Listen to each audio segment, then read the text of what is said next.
Alors qu'on est tous courbés devant toi dans le silence, Seigneur, on veut te dire merci pour ta parole.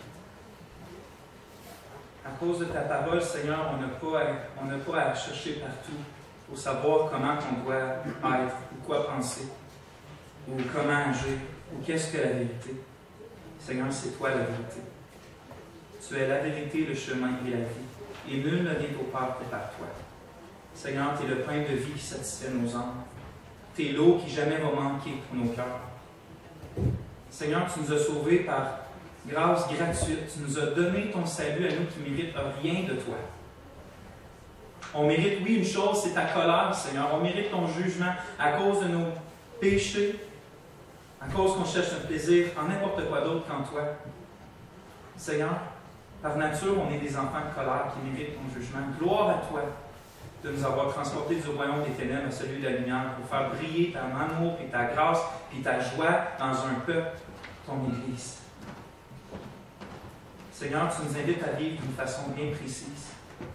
Tu nous sauves, mais ce n'est pas pour nous laisser aller de nouveau. Tu nous sauves, Seigneur, ce n'est pas pour qu'on devienne des brebis errantes encore. Seigneur, tu nous enseignes à vaincre notre péché. Tu nous enseignes à le mettre à mort. Tu nous enseignes à prendre tous les armes que tu donnes pour ne pas laisser personne d'autre régner sur nous que toi, Seigneur Jésus. On veut t'honorer. On veut vivre la joie, la paix, la satisfaction de la vie chrétienne. On veut, Seigneur, dans toute notre conduite, être saint. Parce que toi, tu es saint. Seigneur, on ne veut pas te plaire par nos œuvres. On ne veut pas chercher ta faveur par nos œuvres. On veut chercher, Seigneur, à œuvrer et à être saint parce qu'on a trouvé faveur aux yeux de toi en Jésus. Parce que tu nous aimes avant qu'on t'aime. Parce que tu as pardonné toutes nos fautes. Seigneur, aujourd'hui, donne à ton serviteur de pouvoir édifier ton Église.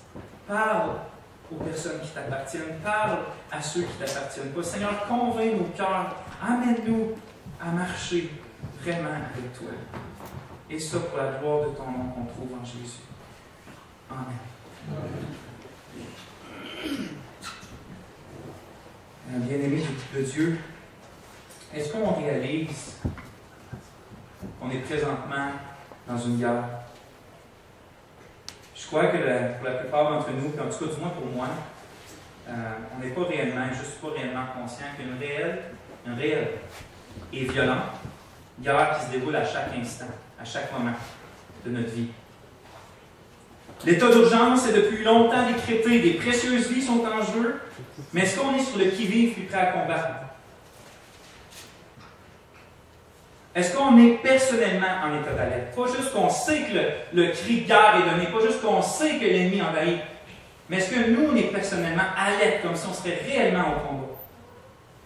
L'ennemi, lui, si ce n'est pas notre cas à nous, lui, il cherche à tout prix à avancer sur le champ de bataille. Il a fait de grandes percées militaires un peu partout sur le champ de bataille, sur plusieurs fronts. Plusieurs de nos frères et sœurs sont blessés gravement, d'autres tiennent à peine debout, risquant de s'effondrer sur le sol d'une seconde à l'autre. Cette guerre-là, qu'on la voit, qu'on ne la voit pas, est sans pitié, il y a déjà plus de morts qu'on peut rencontrer. Cette guerre-là fait rage quand tu te couches et quand tu dors. Elle fait rage quand tu te réveilles. Elle fait rage lorsque tu manges. Elle fait rage lorsque tu étudies. Elle fait rage alors que tu travailles. Elle fait rage lorsque tu vas au rassemblement de l'Église. Elle fait rage en ce moment même alors que je prêche qu'elle fait rage. Cette guerre-là est toujours présente et elle ne va jamais s'arrêter. Personnellement, jusqu'au moment qu'on meurt, ou ensemble jusqu'à temps que le Seigneur revienne, le roi des rois, pour y mettre un terme. Cette guerre-là va continuer jusqu'à ce moment-là. Il n'y a pas de répit. Une seule négligence, un seul manque d'attention sur le champ de bataille peut avoir des conséquences désastreuses. Fornication, adultère, mensonge, vol, impureté, débauche, idolâtrie, haine, querelle, jalousie, colère, rivalité, médisance, division, secte, ivrognerie, orgie, scandale, meurtre, guerre. Puis au final, la mort et la honte éternelle sont le lot de ceux qui se permettent d'être négligents et nonchalants dans cette guerre-là. Quand je dis qu'il y a des conséquences désastreuses, c'est que la Bible montre que c'est les conséquences désastreuses qui sont le lot de ceux qui sont nonchalants, ou qui négligent, ou qui font fi de cette bataille-là. Le christianisme est réellement une guerre. Et les chrétiens doivent être des gens violents et sans pitié. Mais violents envers qui ou envers quoi?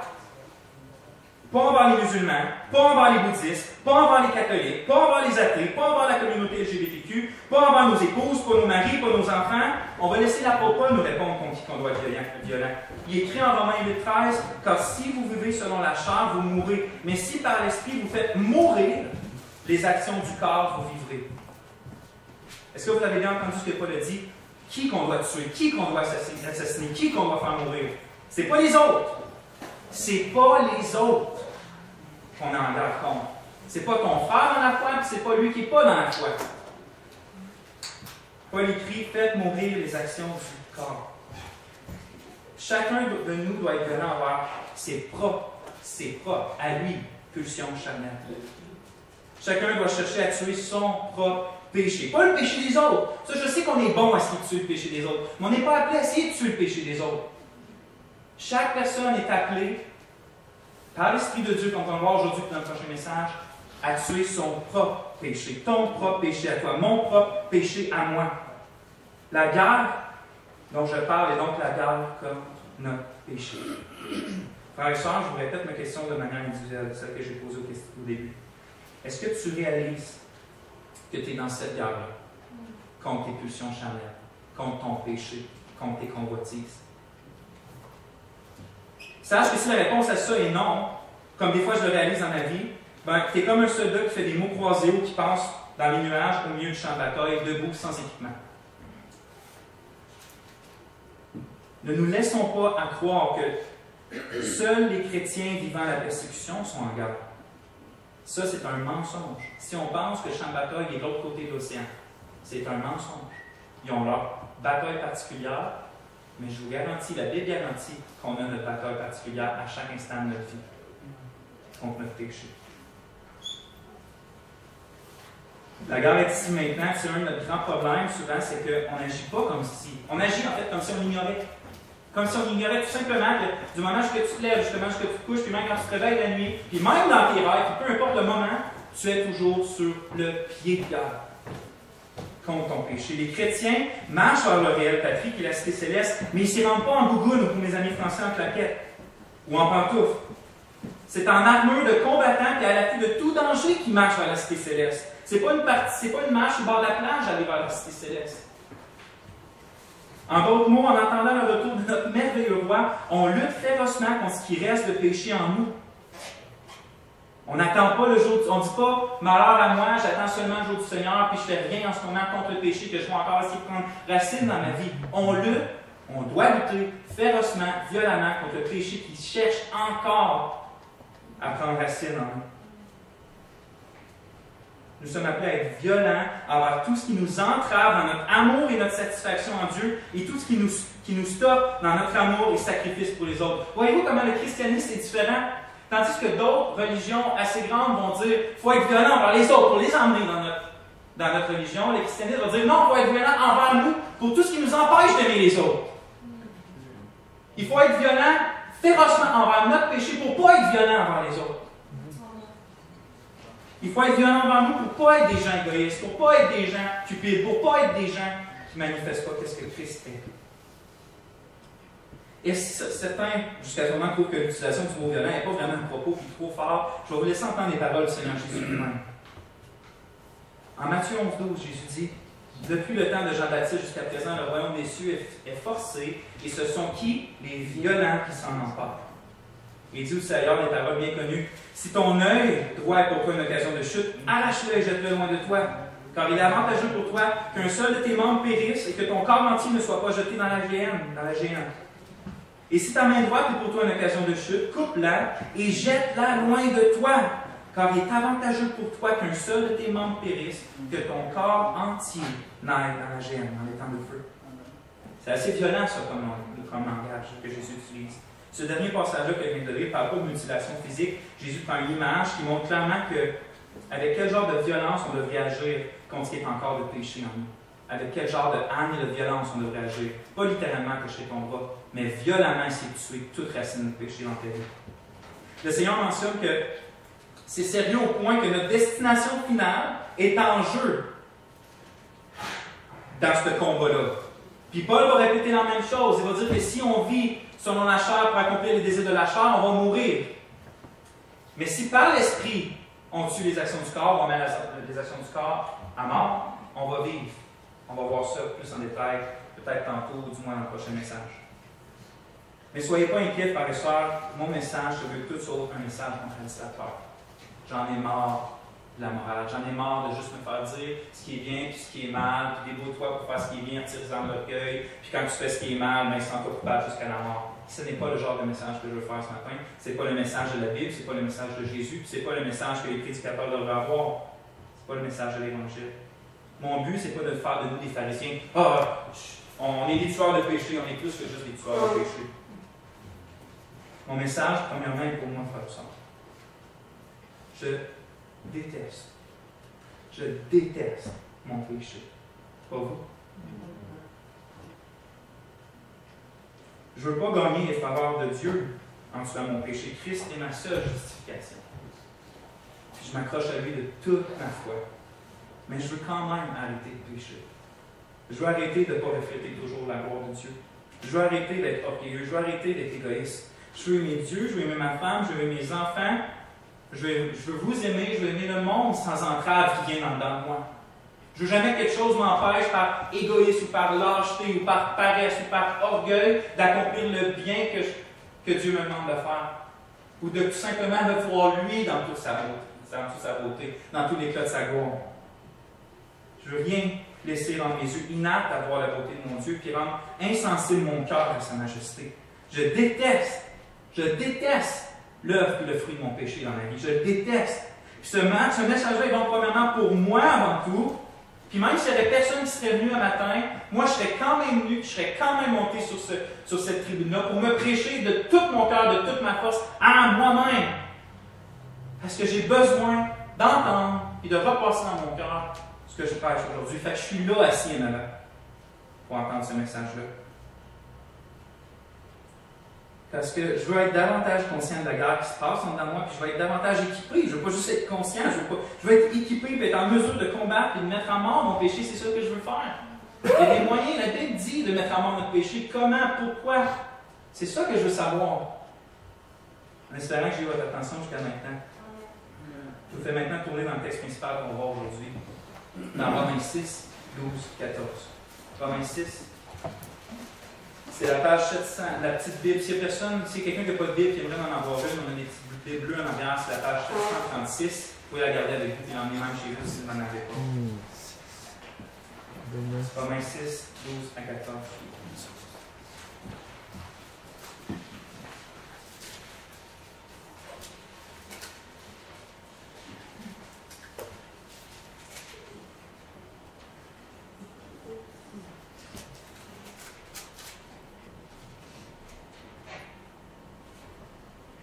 Romains 6, 12 à 14, la parole de Dieu se lit comme ça.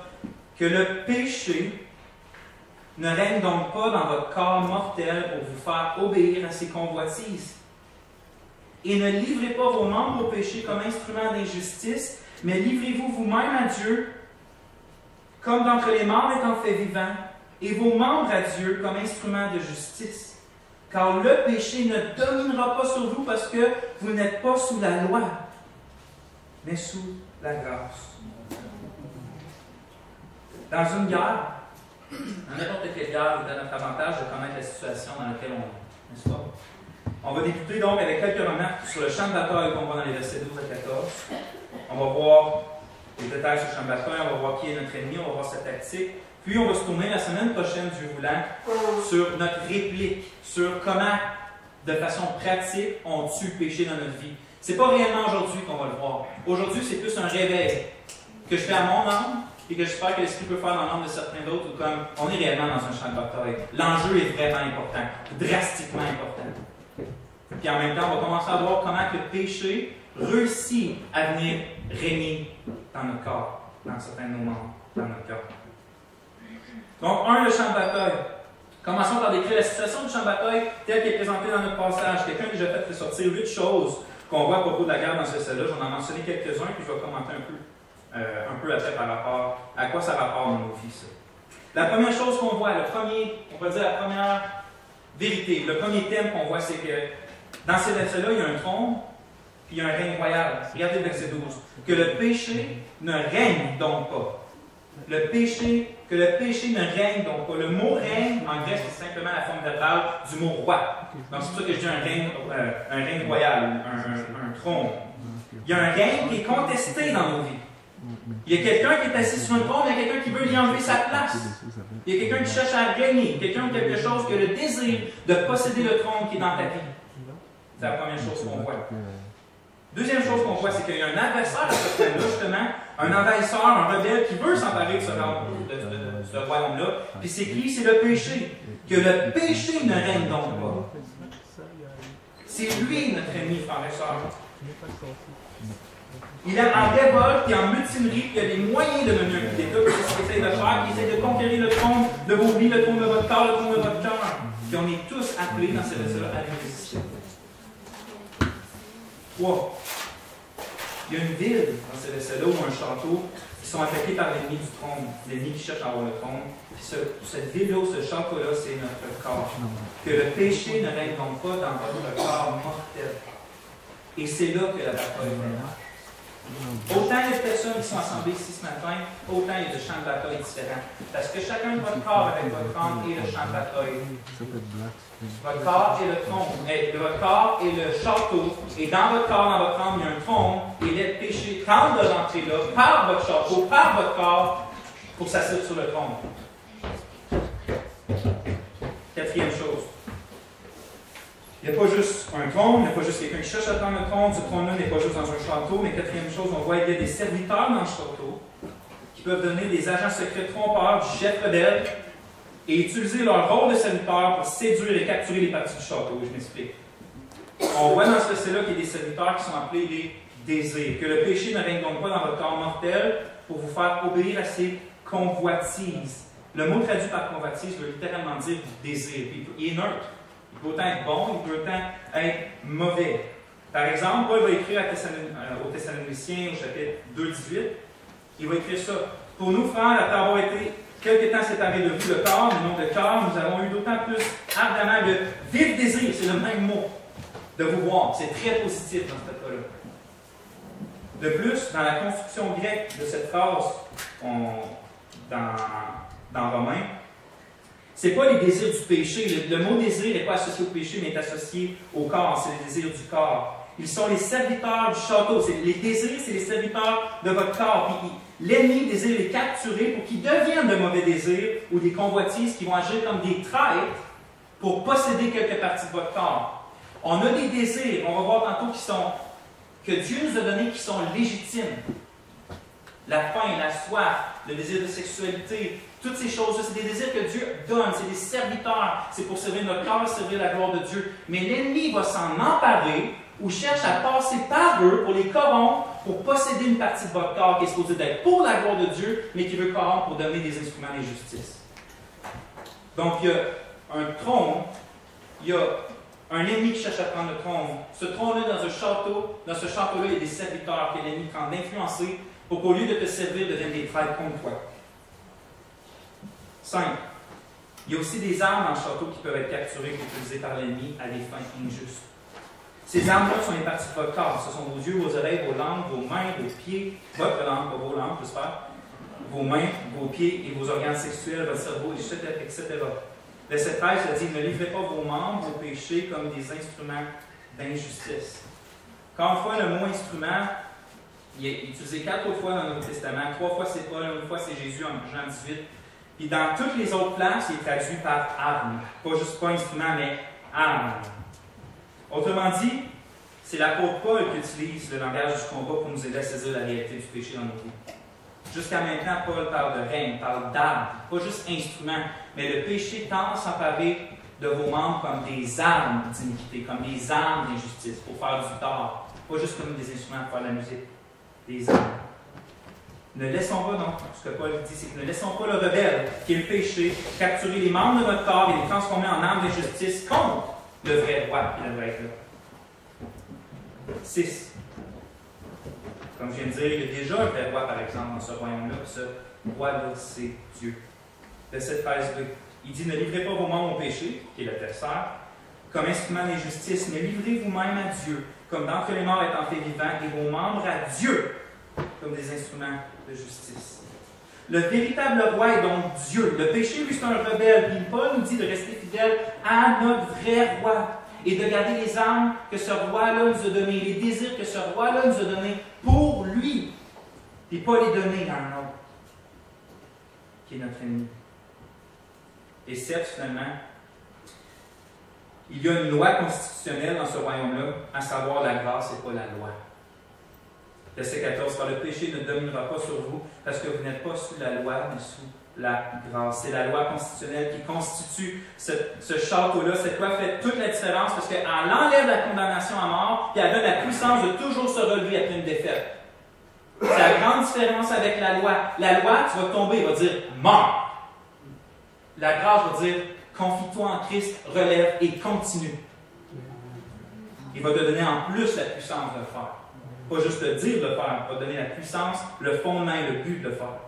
Donc voici la situation dans laquelle on est à chaque instant de nos vies, jusqu'au retour du Seigneur, jusqu'à notre mort. Cette bataille-là est pour le trône de ta vie. La question, puis c'est le titre de mon message, c'est « Qui règne sur toi? Qui est assis sur ton trône? Dieu ton sauveur ou le péché ton ennemi? » Voilà en quoi consiste vraiment cette bataille-là. Tes désirs ont-ils été séduits pour rendre les membres de ton corps des armes de l'ennemi contre ton âme, contre ton prochain et contre ton Dieu?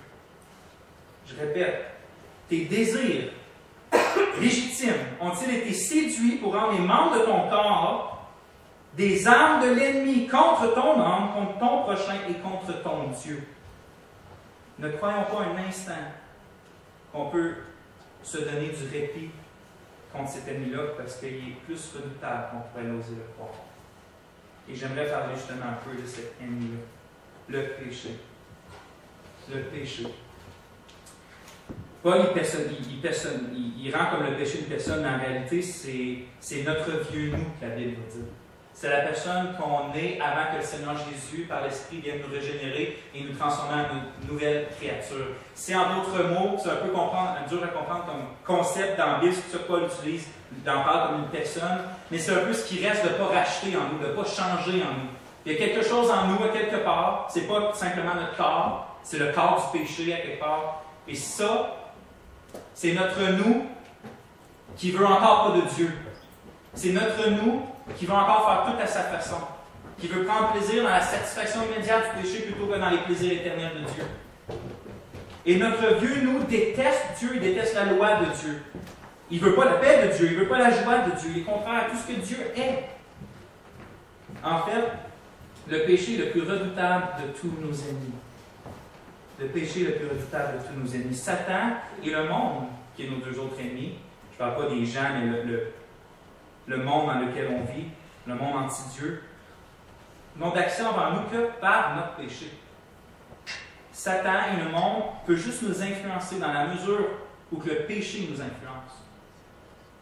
La preuve, c'est comment Satan a réussi à détourner l'humanité en rébellion contre Dieu. Il est écrit dans 2 Corinthiens 11.3 que le serpent séduisit Ève par sa ruse. En d'autres mots, il lui a raconté des mensonges afin qu'elle pêche. Si elle ne pêche pas, les efforts du serpent sont anéantis. Il a beau lui dire tous les mensonges qu'il veut, mais si elle ne tombe pas dans le péché, ça reste un mur infranchissable. Un autre preuve, écoutez comment le Christ, le seul homme sans péché, ayant marché sur cette terre, s'exprime en face de ses adversaires et dit en Jean 8,46 « Qui de vous me convaincra de péché? » Qui de vous, les Juifs, vont me convaincre de péché? Est-ce que Satan a pu avoir accès au trône de Dieu qui était dans le cœur de Christ? Pas une seule seconde durant sa vie. Pourquoi? Parce que Christ n'a jamais péché. Donc Satan n'a jamais pu l'influencer dans son royaume, sur son trône. Parce que Christ était sans péché. Notre vieil homme déteste Dieu, comme j'ai dit, déteste la loi de Dieu. Bien-aimés, avant d'être en mesure de tuer le péché dans notre vie, il faut être persuadé des dangers et des dégâts qu'il peut causer. Parce que si on prend notre ennemi à la légère, on va prendre le combat à la légère. Comme le puritain John Owen l'a écrit dans son classique chrétien intitulé La mortification du péché, qui est une vieille expression qui veut dire tuer le péché, tout simplement. il écrit ça. Il faut que vous soyez continuellement occupés à tuer le péché ou c'est lui qui vous tuera. Il faut que vous soyez continuellement occupés à tuer le péché. Il parle de ton péché, mon péché, ou c'est lui qui vous tuera. Est-ce qu'on y croit à ça? Est-ce que...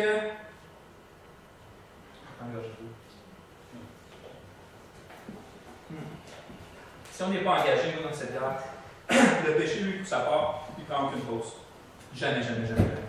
Il cherche par tous les moyens de s'enraciner dans nos pensées et dans nos vies. Puis si on ne le met pas en mort quotidiennement, il pousse rapidement et envahit de noirceur nos cœurs. On ne peut pas jouer avec le péché. Les choses que tu ne trouves pas si graves en ce moment, qui prennent pas, tu ne devrais pas trop t'en occuper parce que c'est juste des petites affaires, c'est des demi-péchés, c'est pas si grave, il y a du monde bien plus que grave, mais les petites choses qui apparaissent à tes yeux finiront par détruire ta vie et celle des autres. Ton péché, c'est comme un feu qui n'a jamais vraiment éteint. Tu peux l'emmener vraiment bas, ça peut juste être des braises et une croûte dessus. Mais quand tu le négliges, ou quand tu le prends pour acquis qu'il est vaincu, c'est comme mettre du bois et souffler dessus, tranquillement, pas vite. Et le jour qu'il va prendre en feu, plus tu as mis de bois dessus, plus il va être gros. Puis peut-être que tu vas facilement, parce que c'est vite perdre le contrôle sur un feu pour ajouter du bois. Et le jour où tu vas perdre le contrôle sur le feu dans ton cœur, parce que le péché va brûler de 1000 feux, qui sait les dommages qu'il va avoir? Tu ne peux même pas penser les dommages que le péché peut causer dans la vie de quelqu'un. Écoutons cette parole des Proverbes qui est justement écrite dans le contexte du péché sexuel, de la fornication et de l'adultère. Quelqu'un mettra-t-il du feu dans son sein, ici, sans que ses vêtements s'enflamment? Quelqu'un marchera-t-il sur des charbons ardents sans que ses pieds soient brûlés? La réponse c'est non. Si tu joues avec le feu, tu te brûles. Tu ne peux pas jouer avec le péché sans brûler. Tu peux être insensible aux brûlures, à force de te brûler. Et ça, c'est un état très misérable. Mais le péché brûle toujours. Le péché va t'empêcher de satisfaire en Dieu. Il va te rendre inapte au service. Il te cache la beauté de Dieu. C'est un des plus grands crimes du péché. On pense toujours au péché en termes d'action. Mais un des plus grands crimes du péché, puis comment il va plus vous faire du tort, c'est qu'il va vous cacher comment Dieu est plus satisfaisant que tout le reste. Vous allez être plus apte à le voir. Pour Dieu, va être plus plate qu'une émission de télé. Dieu va être plus plate que faire un sport. Dieu va être plus plate. Et c'est ça le grand danger du péché, de s'endurcir à la beauté de Dieu. C'est pas la prière, la parole de Dieu, c'est pas redondant. De lire la loi de Dieu, de méditer jour et nuit, ceux qui disaient que c'est comme du miel à mon palais, plus précieux que l'or du monde. C'est pas ça qui est redondant. C'est qu'on laisse le péché endurcir nos cœurs au point qu'on trouve ça redondant.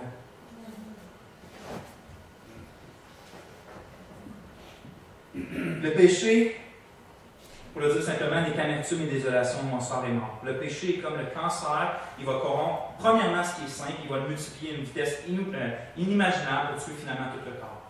C'est ce que le péché va faire. Comme que l'autre a dit, tuons-le ou c'est lui qui va nous tuer. Le péché corrompt nos désirs. Je vais revenir un peu là-dessus. Maintenant, avant de parler de comment combattre le péché, il nous faut saisir par quel grand moyen, l'ultime moyen par lequel le péché nous atteint. On veut savoir comment l'ennemi agit parce qu'on veut savoir comment le bloquer. Nous l'avons déjà vu dans notre texte tout à l'heure que le péché ne règne donc pas dans votre corps mortel pour vous faire obéir à ses désirs, les désirs du corps. Le moyen que le péché utilise pour régner en nous et tourner nous contre Dieu est donc principalement en corrompant nos désirs. Les désirs, comme j'ai dit, ne sont pas mauvais en soi. C'est même Dieu qui nous les a donnés pour être des bons serviteurs. La faim, la soif, le désir, le désir sexuel, l'affection, le repos, tous ces désirs-là que Dieu nous les a donnés pour le glorifier. C'est Dieu qui a voulu que l'homme sente la fatigue et soit reposé, glorifie Dieu par son repos. C'est Dieu qui a donné la faim à l'homme pour que quand il puisse manger, il soit satisfait. Jamais qu'il va mourir de faim. Dieu, ce n'était pas son but initial. Mais en se satisfaisant dans la nourriture que Dieu donne, qui vient combler un désir, un besoin, des louanges montent, ça glorifie Dieu. Dieu nous a donné des désirs. Mais ces désirs-là devraient être nos serviteurs pour la gloire de Dieu et pas que nous, on soit les esclaves de nos désirs. Et c'est exactement ça que le péché tente de faire dans nos vies. Il corrompt les désirs légitimes pour les transformer en des convoitises et nous en rendre esclaves. Par exemple, le désir de la faim, comme j'ai dit.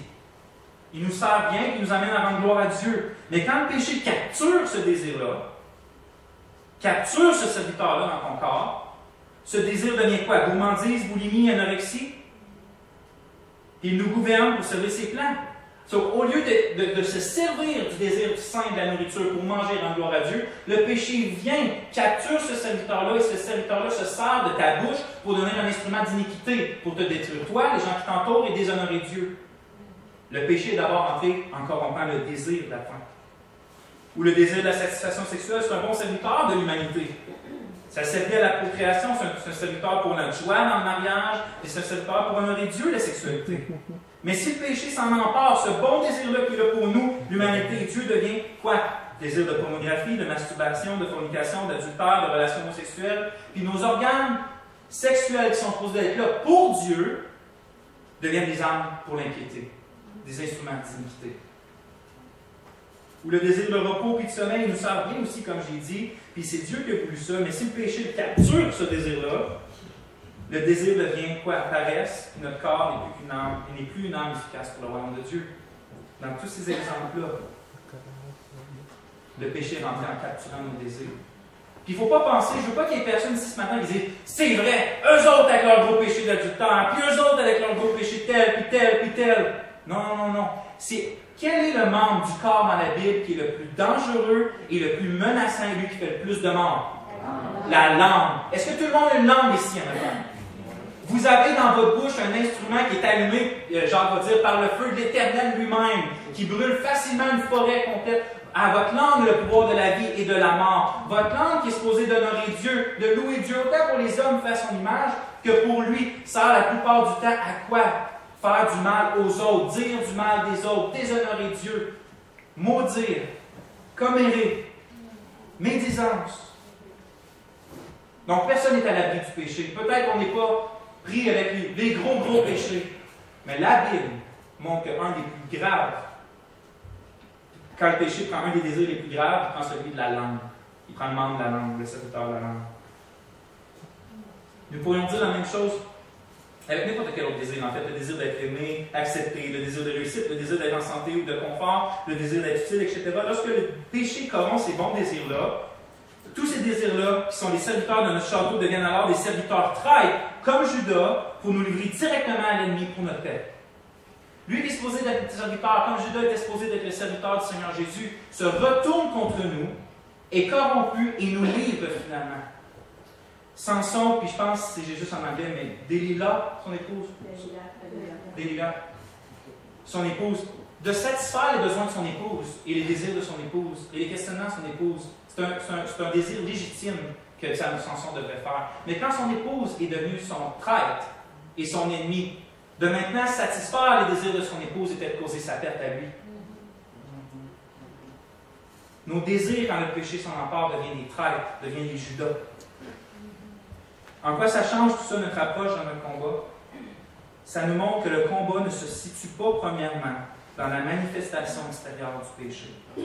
Notre combat ne se situe pas, premièrement, dans la manifestation extérieure du péché. Le péché n'est pas uniquement une action, mais d'abord une puissance trompeuse. Ce n'est pas juste une action, c'est une puissance trompeuse. On perd notre temps si on pense qu'enlever les pommes d'un arbre va arrêter l'arbre de produire des pommes. Il faut le couper à la racine ou le déraciner. D'essayer seulement, par exemple, de ne pas cliquer sur « Entrer » lorsque tu combats pour la pornographie, de dire « Je vais juste essayer de ne pas faire l'action extérieure ». Tu vas causer ta perte parce que peut-être par la puissance de ta volonté propre, tu vas être capable pour un temps de ne pas faire l'acte. Mais si tu ne détruis pas le péché à sa racine, il va soit sortir grossi et plus fort au moment que tu vas t'en attendre le moins, ou il va juste sortir sur une autre forme, tout aussi dévastatrice. L'acte d'une volonté pour arrêter le péché de l'arbre de produire du fruit n'est pas suffisant. Tu dois aller à la racine. C'est là que notre défaite se trouve si souvent. On met tous nos efforts à essayer de régler la manifestation extérieure d'un péché, alors qu'on devrait régler sa manifestation intérieure d'abord. La vraie guerre contre le péché se trouve à l'intérieur de nous. Et c'est ça qui est, même tous les autres, il y a tellement de groupes d'aide et de soutien qui leur seul but, est de réussir à arrêter l'acte du péché extérieur. Toutes les choses anonymes, tout ça. Puis je ne dis pas que c'est tout mauvais en soi, surtout dans les premiers temps. Moi, j'ai des gens dans mon entourage qui sont même encore dans ce milieu-là, des vrais chrétiens qui honorent Dieu encore là, puis qui aident les autres. Mais il y a encore certaines bonnes choses à certaines places. C'est pas mal de vouloir enlever le péché extérieur, mais quand ton combat se résume purement à ça, t'enlèves juste une pomme du pommier. T'enlèves juste un péché extérieur. Là, le problème de l'homme, c'est bien plus grave que des actions pécheresses. C'est son cœur pécheur, le péché qui tente d'aller dans le cœur. La guerre se produit d'abord au niveau de nos désirs. Comme on l'a dit, le péché est quoi? Est trompeur. Il ment, il séduit. C'est explicitement ce que Paul va dire aux Éphésiens. En Éphésiens 4, 22, il parle de notre vieil homme qui se corrompt par quoi? Les convoitises trompeuses.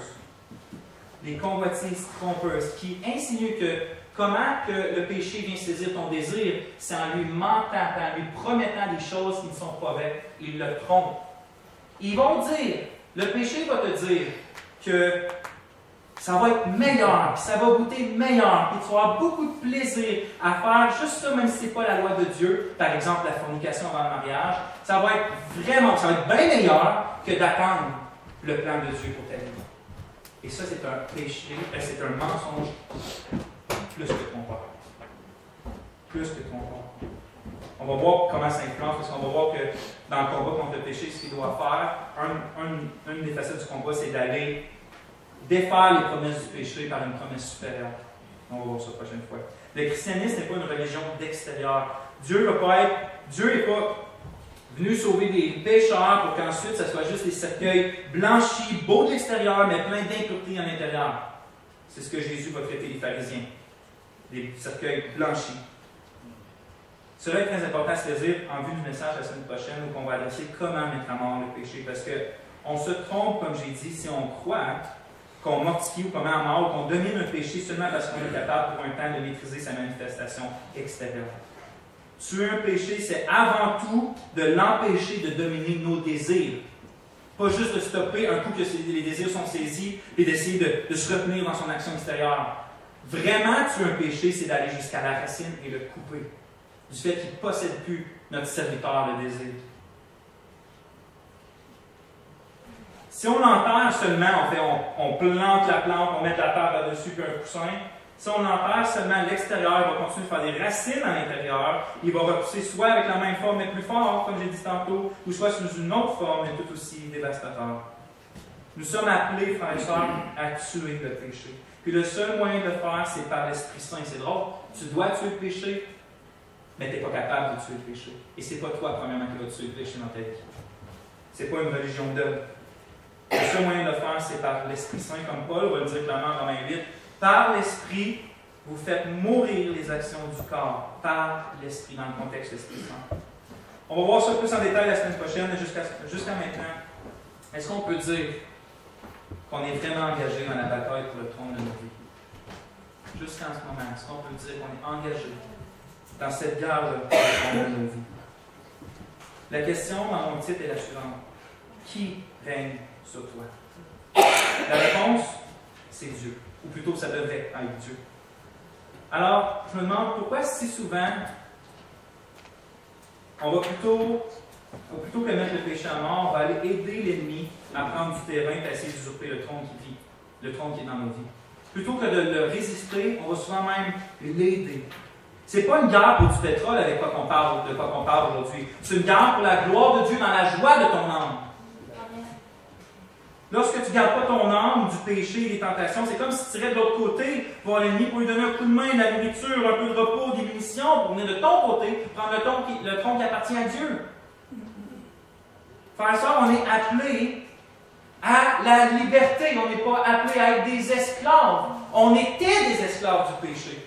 Christ dit que celui qui pêche est esclave du péché. C'est ce qu'on était. On ne pouvait faire rien d'autre que d'obéir à une convoitise de notre chair.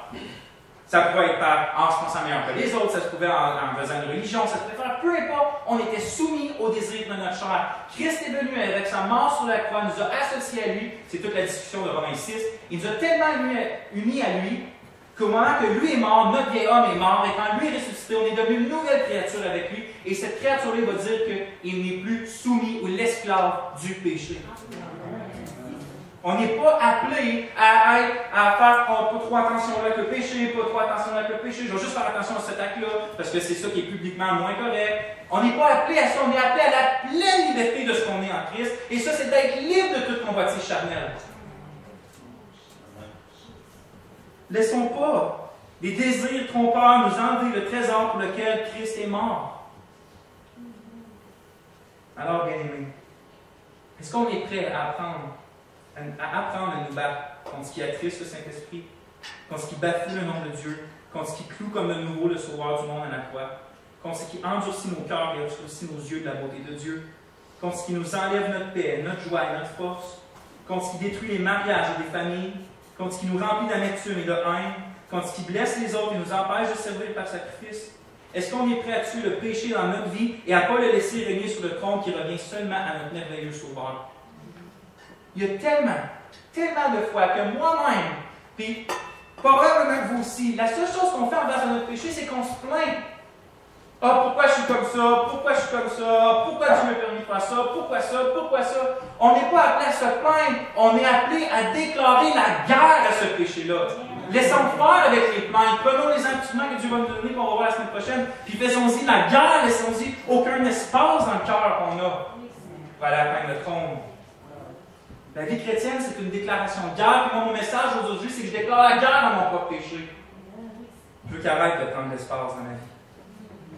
Et une dernière spécification, et je vais finir avec ça, c'est que ce combat-là est pour les croyants et pas les incroyants. Aujourd'hui, je parlais principalement à mes frères et mes sœurs en Christ.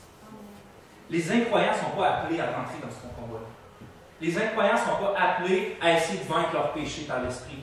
Les incroyants sont appelés à se repentir de leur péché et à mettre leur confiance totale dans ce que Christ a fait pour pardonner leurs péchés, leur donner une nouvelle nature qui va vaincre le péché. Je ne voudrais pas que quelqu'un ici ne soit pas encore chrétien et qui pense que la vie chrétienne, c'est de partir pour d'essayer de vaincre ton péché. Tu ne pourras pas du tout. Christ te demande de croire en lui qui a vaincu le péché à ta place. De croire en lui qui te rend acceptable aux yeux de Dieu à cause de sa vie parfaite. De croire en lui qui a donné sa vie pour ta avec Dieu.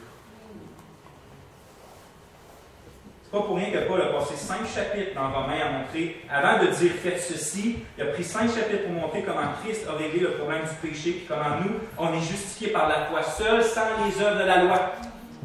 5 chapitres avant de dire, OK, basez là-dessus, basez sur tout ce que vous avez en Jésus-Christ, sur la nouvelle nature, la domination du péché qui est partie, la satisfaction en Jésus, la justification parfaite. Basez là-dessus, tuez le reste de vos péchés dans votre corps, dans votre cœur. En d'autres mots, on ne se bat pas contre le péché pour être accepté aux yeux de Dieu, mais parce qu'on est accepté aux yeux de Dieu en Christ. On ne se bat pas contre le péché pour être pardonné, mais parce qu'on a été pardonné. On ne se bat pas contre le péché pour que Dieu soit notre roi, mais parce qu'il est notre roi et que notre roi nous a déjà rendu libres de l'esclavage du péché. Frères et sœurs, le péché dévastateur dans vos vies, et je sais que vous l'avez. Le péché vous trompe toujours et me trompe toujours en promettant quelque chose de satisfaisant. Et il a raison. Sur le coup, qui va dire que la satisfaction du péché n'est pas bonne? Elle est bonne pour quelque temps. Et quelle amertume rentre dans le cœur, quelle désolation envahit l'âme après. Les désirs que Dieu donne, puis la façon de les satisfaire, une façon donnée par Dieu en Jésus, sont éternellement tous satisfaisants. Que n'importe quelle satisfaction du péché, méditez là-dessus. Puis s'il y a quelqu'un aujourd'hui qui n'est pas enfant de Dieu, qui n'est pas chrétien, qui n'est pas... T'essayes, t'étais comme moi avant d'être sauvé d'enfant. Moi, j'étais quelqu'un qui haïssait son péché, tout ce que je faisais, la drogue que je faisais, je les nommerai pas tout ici de sa tribune.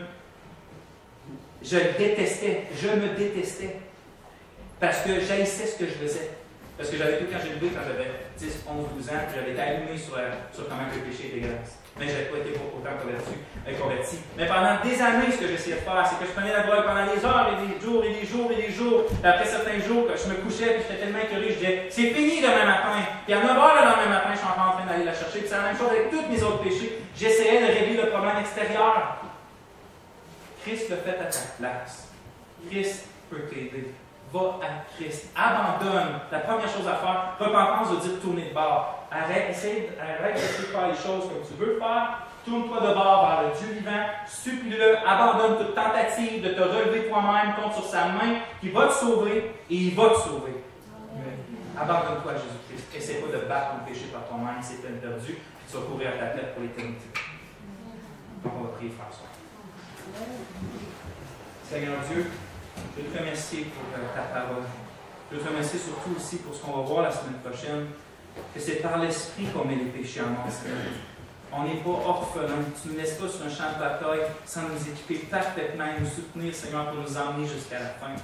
Je veux te remercier d'avoir réglé la condamnation de notre péché, Seigneur. Parce que c'est parce que tu as réglé la condamnation de notre péché qu'on se relève à chaque fois.